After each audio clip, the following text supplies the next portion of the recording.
Em 2011 foi lançado o filme Contagem Regressiva, baseado no best-seller de John Hagee. O filme destaca a realidade de um conflito inevitável entre o Israel e o Islã. Armas nucleares são contrabandeadas para a América e um agente do FBI corre contra o tempo para desvendar o mistério que ameaça os Estados Unidos e uma série de eventos assim chamados apocalípticos. Com o Oriente Médio em crise, Israel é empurrado para uma guerra iminente, onde a América é agora o alvo da batalha por Jerusalém. O agente do FBI percebe que nem todas as pessoas são confiáveis e a nação é reduzida ao caos, em um cenário que abalará não apenas um país, mas trará consequências catastróficas ao mundo. O prenúncio do Armagedon já começou. O holocausto nuclear ameaça a estabilidade global e a destruição do mundo parece estar chegando a um ritmo acelerado.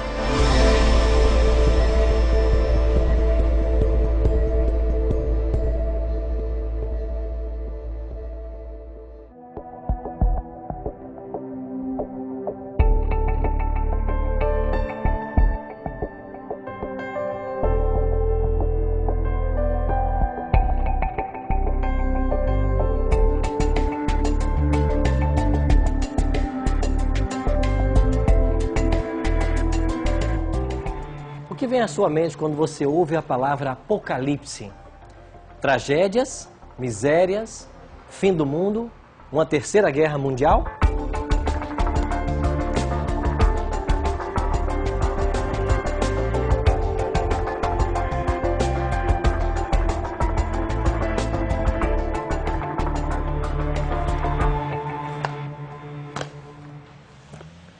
Nos últimos anos, vários filmes foram produzidos criando diferentes versões para o fim da história humana, o fim do planeta Terra. Mas o que os diretores desses filmes apresentaram não é a verdadeira história. De fato, essa só a palavra de Deus, a Bíblia, pode apresentar.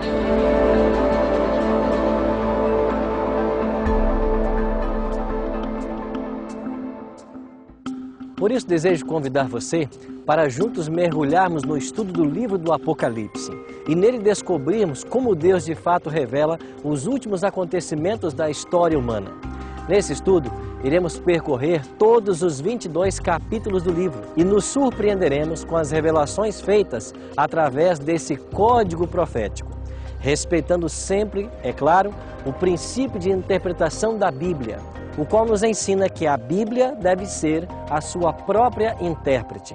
Vamos descobrir o final da história e o plano que Deus tem para a minha e para a sua vida.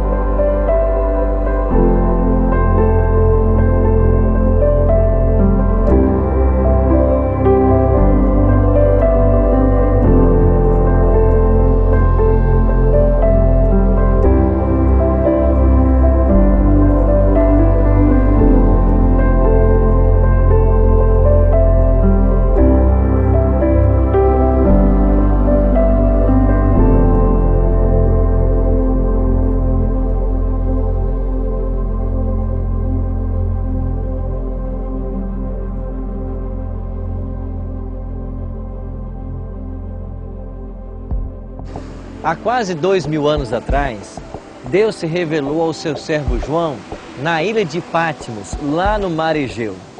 Nós estamos aqui numa ilha, no Rio de Janeiro, e a partir desta ilha, nós começaremos o estudo do livro do Apocalipse.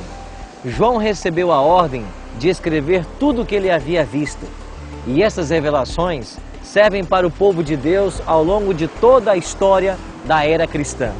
Por isso eu quero convidar você para, a partir de agora, desta ilha aqui no Rio de Janeiro, nós começarmos o estudo do último e mais surpreendente livro da Bíblia, o livro do Apocalipse.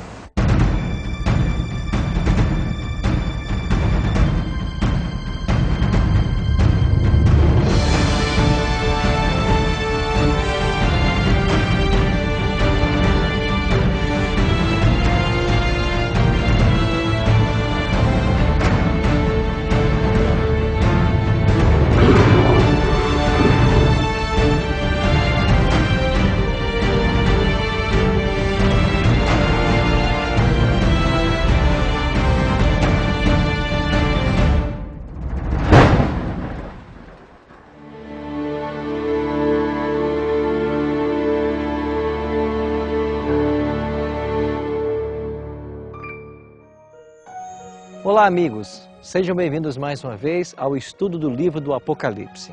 Hoje vamos estudar nosso primeiro tema, contagem regressiva para o futuro. Queria convidar você a tomar a sua Bíblia e estudarmos a partir de hoje esse extraordinário livro. Você já ouviu falar em Nostradamus, sobre suas profecias? Segundo alguns, ele tinha a capacidade de prever o futuro. E alguns acham que muitas dessas profecias estão se cumprindo em nossos dias. Mas há uma verdade que a palavra de Deus ensina em Isaías 46, 9 e 10, que somente Deus sabe o futuro. Por outro lado, o livro do Apocalipse começa declarando algo muito interessante. Leia comigo, Apocalipse, capítulo 1, verso 1.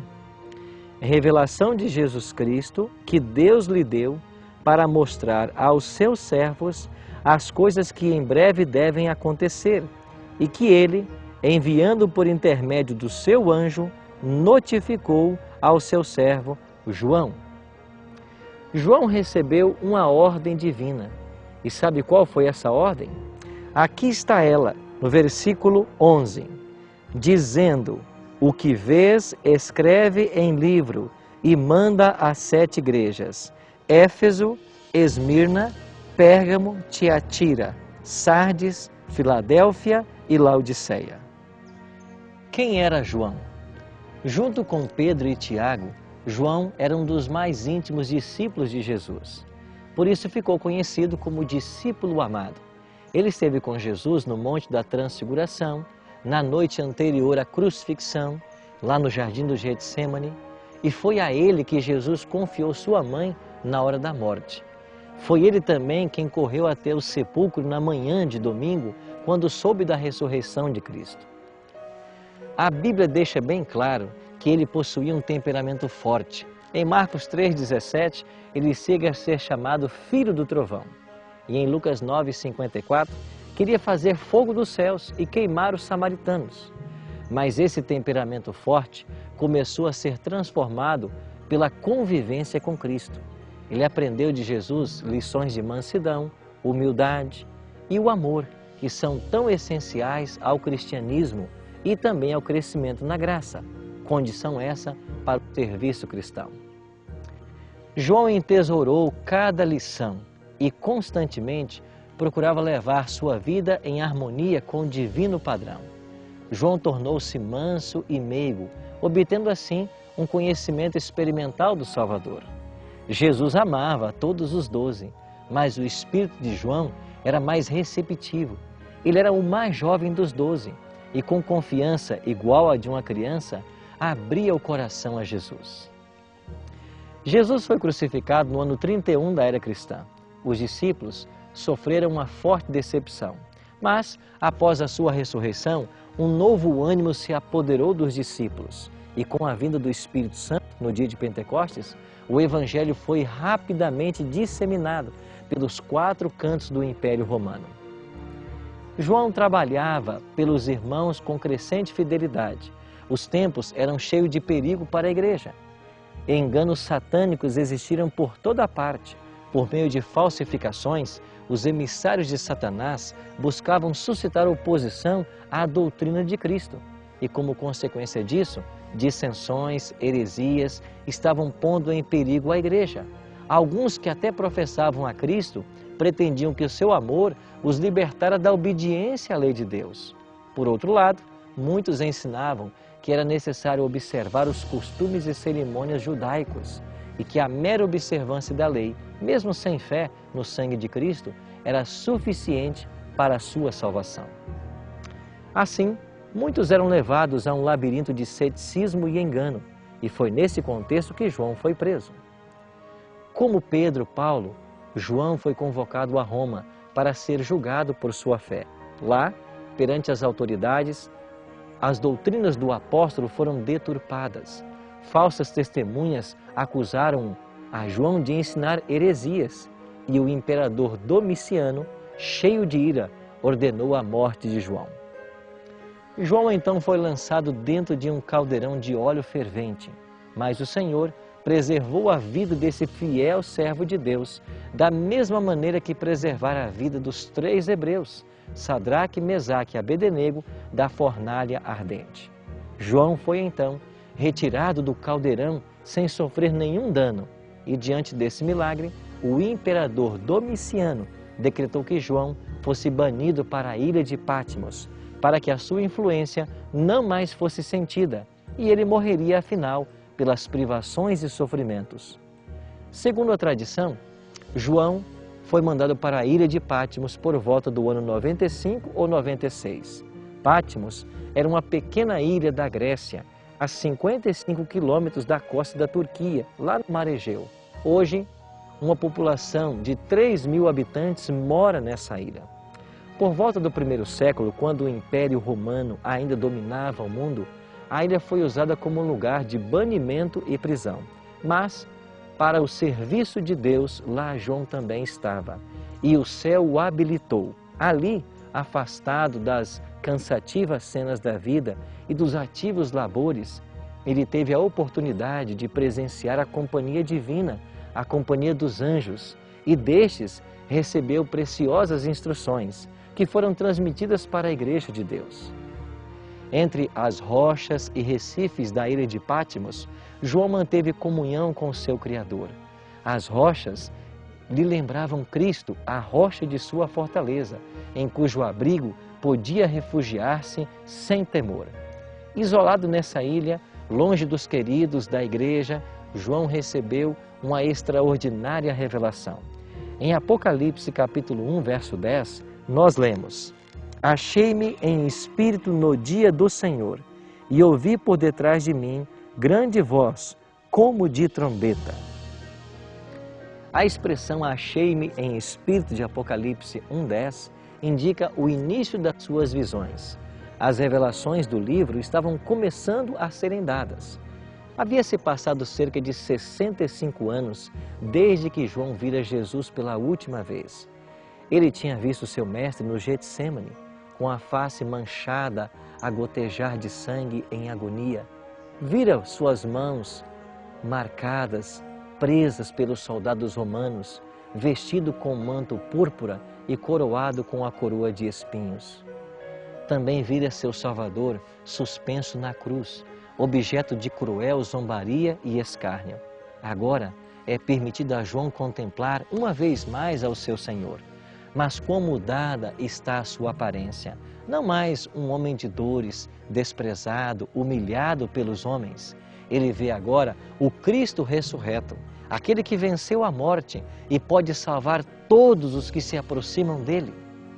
Na revelação a ele dada, foram desdobradas as cenas de uma empolgante experiência que o povo de Deus teria ao longo da história, a igreja em várias fases. Assim, nós podemos compreender melhor o livro de Apocalipse, através de suas figuras, seus simbolismos. Algo de vasta importância é nos ensinado. João, a fim de que o povo de Deus, dos seus dias e dos dias futuros, pudesse compreender melhor os perigos e conflitos diante deles, registrou essas mensagens no Apocalipse. E eu e você temos isto hoje em nossas mãos. Por isso, bem-vindo ao último e mais surpreendente livro da Bíblia, o livro do Apocalipse. A partir de hoje, nós vamos compreender melhor a vontade de Deus para a minha e para a sua vida. Seja bem-vindo a esse estudo e que Deus o abençoe. Ore comigo agora. Bondoso Deus e Pai, obrigado por esse livro maravilhoso do Apocalipse e por todas as verdades que ele contém. Que nós possamos, a partir de agora, juntos nesse estudo, compreender a Tua vontade para a nossa vida. Oramos em nome de Cristo. Amém.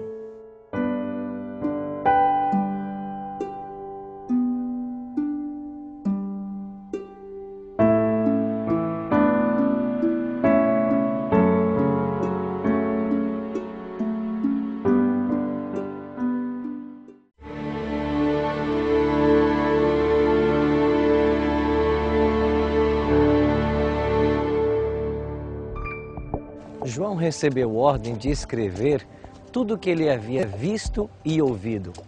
e enviarem cartas a 7 igrejas: Éfeso, Esmirna, Pérgamo, Tiatira, Sardes, Filadélfia e Laodiceia.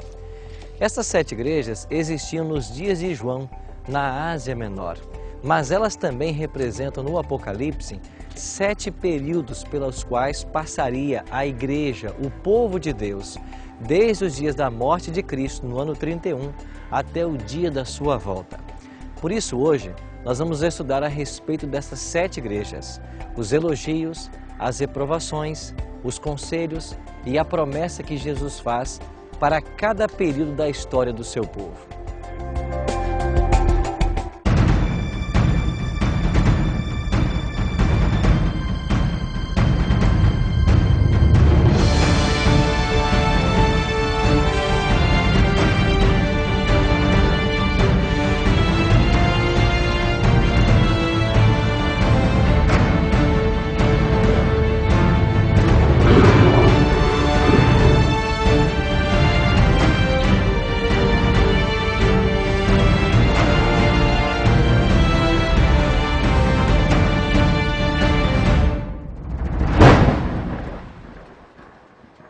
Olá, amigos! Sejam bem-vindos ao segundo estudo do livro do Apocalipse. Hoje vamos estudar os capítulos 2 e 3, as 7 igrejas do Apocalipse.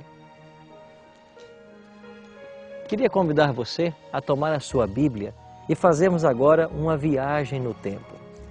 João, no capítulo 1 de Apocalipse, no versículo 11, recebeu uma ordem muito interessante.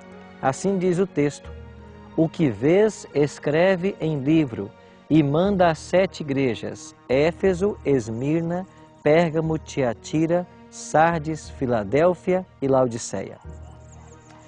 Estas são as 7 igrejas do Apocalipse. São igrejas que existiam nos dias de João, na província da Ásia, mas elas também representam 7 períodos pelos quais passaria a Igreja de Deus dos dias de Cristo até os dias da sua volta. Vamos agora dar uma breve olhada nessas 7 cartas escritas por João. Capítulo 2, verso 1, nós temos a carta à igreja de Éfeso. Assim diz o texto: estas coisas diz aquele que conserva na mão direita as 7 estrelas e anda no meio dos 7 candeeiros de ouro.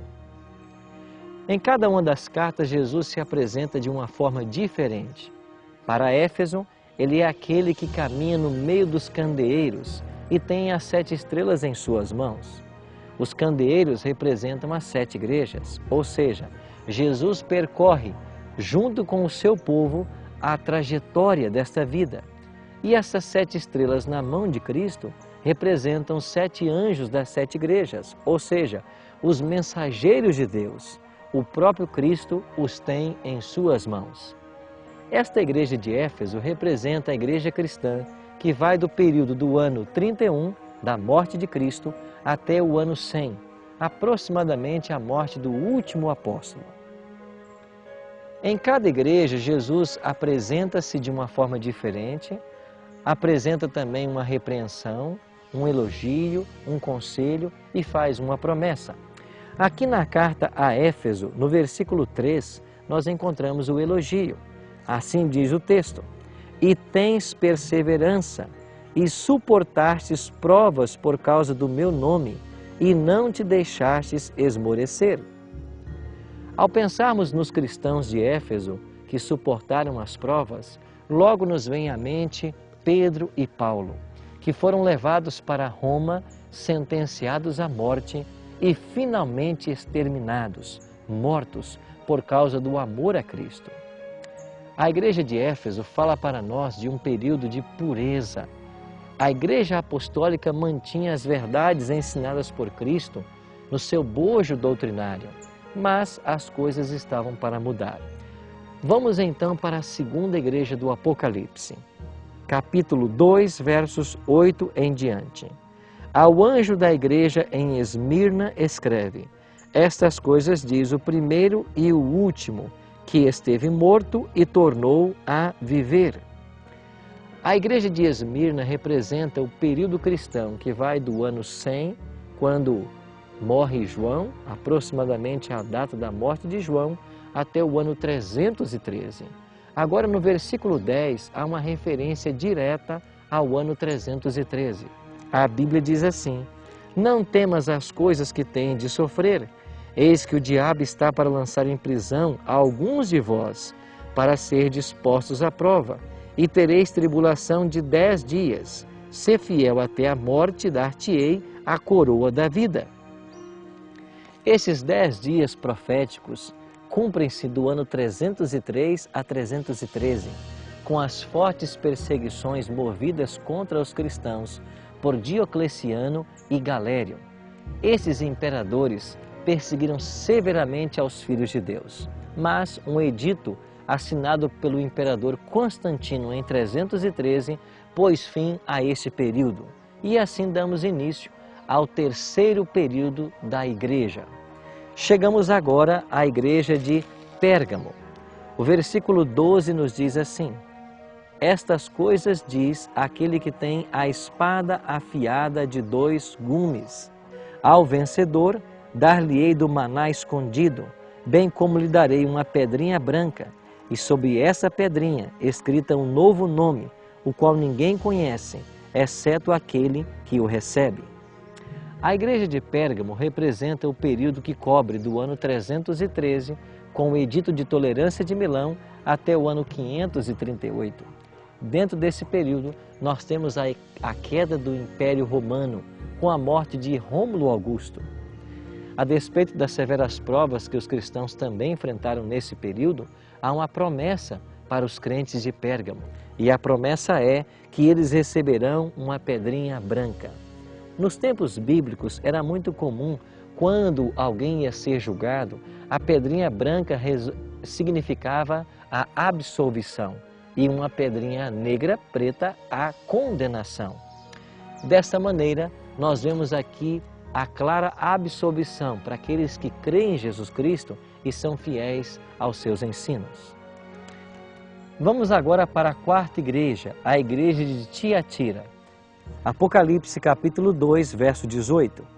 Ao anjo da igreja em Tiatira escreve: estas coisas diz o Filho de Deus, que tem olhos como chamas de fogo e os pés semelhante ao bronze polido. A igreja desse período cobre dos anos 538 até 1517. O evento importante de 538 é o início da supremacia papal, quando acontece a união da Igreja com o Estado. Já no ano de 1517, surge no cenário histórico Martinho Lutero, aquele monge agostiniano que voltou-se para a Bíblia e começou a restaurar verdades que estavam sendo colocadas em terra pelo papado. Este período foi um período de provas para a Igreja de Cristo, mas Deus abençoou fielmente seus filhos e a Igreja começou a restaurar um importante princípio, o princípio sola Scriptura, ou seja, só a Bíblia é autoridade para todos nós. Chegamos então à quinta igreja do Apocalipse. Vamos ler juntos o capítulo 3, verso 1, a igreja de Sardes. Estas coisas diz aquele que tem os 7 Espíritos de Deus e as 7 estrelas. Conheço as tuas obras, que tens nome de que vives e estás morto. A igreja de Sardes representa o período que vai de 1517, com a Reforma Protestante, até 1798, ano em que o Papa Pio VI foi preso. E assim tivemos fim ao grande período de 1260 anos de supremacia papal. Vamos agora para a sexta igreja do Apocalipse, Filadélfia.